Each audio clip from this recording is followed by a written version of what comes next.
guys! So ayan, nandito po tayo ngayon sa That's Hut. So ito nga pong That's Hut na ito ay pagmamayari po ng aking tita na isa din po na vlogger si Maydili.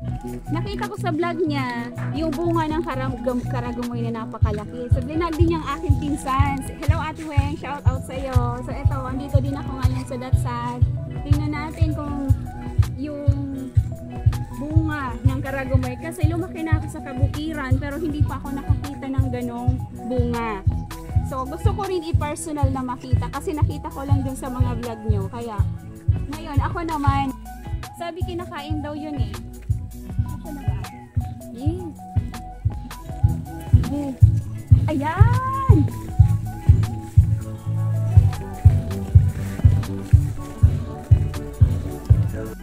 So ito nga pala guys, yung sinasabi nilang bunga ng karagumoy. So di ba ang laki-laki oh, para lang siyang langka.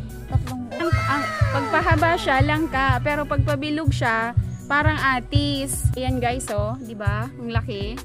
Hindi ko alam kung kailan ba dapat siya pitasin. Hindi namin alam kung kailan siya hilog kasi ang tagal-tagal na nito dito eh. So ayan. Ang dami niyang karagumoy, kaya dito din kami kumuha ng mga ginamit doon sa mga ginagawang bags, banig, at iba pang mga produkto na yari sa karagumoy. So, ayan po ang place. Napakaganda, napaka-fresco. So, welcome kayo guys dito kung gusto